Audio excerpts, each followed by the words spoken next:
How to catch a catfish! That, folks, is why I didn't even make it to the church choir. Hey everybody, it's been a while. I'm just sharing these photos to show you what I used to look like back in 9th grade. I'll be telling you a story about a time that I had back then. As you can tell, I was super emo. Okay, I'm just gonna let you guys know I have bad head today, and I couldn't sleep that well, so that's why I look a little trashy. But other than that, doing good. Okay, I'm not as emo as I used to be, clearly, but there's still a little emo in there. So, I'm just going to be sharing you the story and reading it off my laptop. In life, it's easy to take our eyes off the present and look for other ways to entertain ourselves. Some forms of entertainment can be productive, while others, not so much. This is a speech that I gave in my public speaking class. I was also in a motivational speaking contest, but this one was not the one that I gave. So here we are. Ladies and gentlemen, how many of you can honestly say that you've never encountered a situation where your mind was completely focused on all the wrong things? I wouldn't be one to raise my hand. Back in middle school, instead of keeping my eyes glued on the work of my fun and my youth, I was instead glued on to what all of my friends were doing with their lives. Most of their lives involved having a cell phone, which my parents let me have, but it was one of those cheap ones from Walmart that weren't regarded as cool. Finally, in 9th grade, I convinced my grandma to buy me an iPod Touch for my Christmas present that year.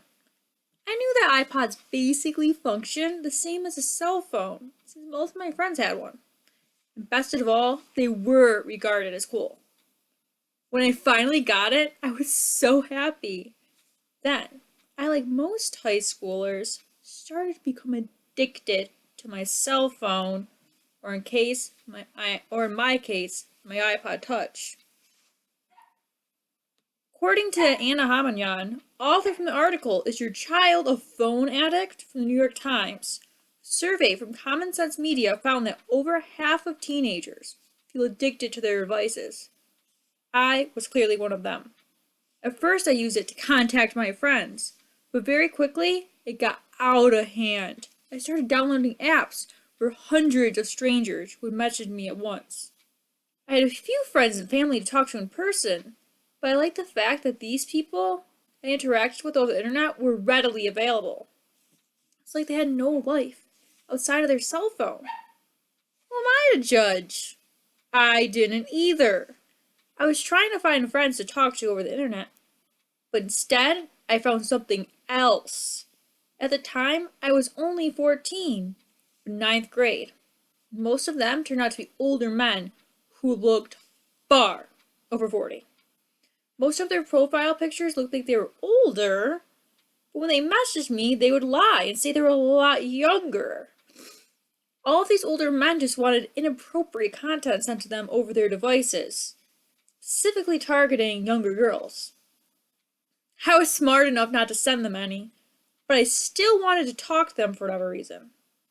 Being the person I was, I thought it would be funny to cuss them out, show them what they were doing was wrong. I would be on my iPod practically the whole entire day at school, sneaking in it in my classes just to talk to these strange men. When I got home, I was on the app entering my username so even more would talk to me. To give you an idea of how many men these were, I would get about maybe 50 to 100 notifications every single morning.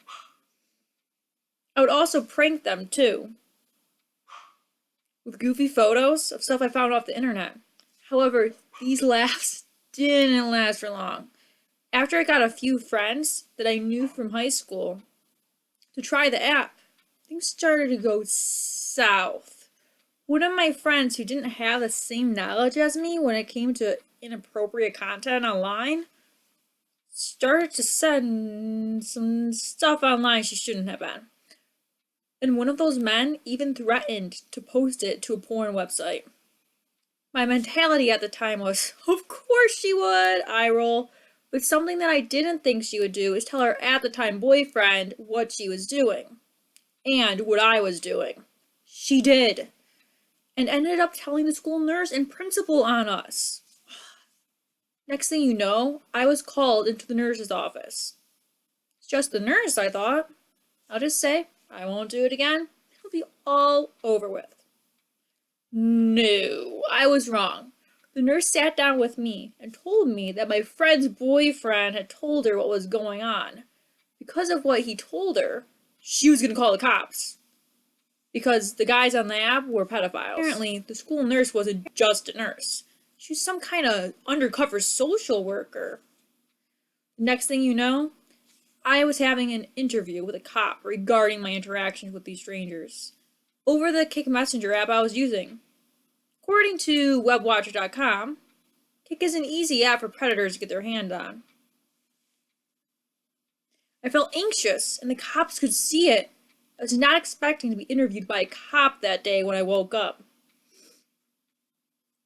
I gave them the usernames of the specific men they wanted, and then they took my cell phone and laptop, and I gave them my login information. They said that they were going to go and log into all of my accounts, talk to these people for me, and basically as an undercover cop. I wasn't allowed to tell anyone in the school about it, for legal reasons. They even called my parents in and discussed it with them. They already knew I was using website to cuss out older men, but they didn't agree with it. They did not expect it to get this far out of hand. To this day, I don't even know if any of these men got put in jail. After having to face the school nurse, the cops, and my parents, it's clear to see I was just letting my mind be filled with junk that could have been easily avoided. This truly was a learning lesson, and I'll admit to you, for a few more years, I was still talking to strangers online. But that's besides the point. I was so blindsided what I was doing in the now, I didn't realize how it could impact my future. I was lucky enough not to have any serious consequences from talking to these online predators, but I still had to make the mistake I had, talking to them in the first place. Be smart about the choices that you make in life, especially when it comes to technology. A supervillain hymn from Powerpuff Girls would say, "Candies today are the cavities of tomorrow, so choose your candies wisely. Just eat an apple instead."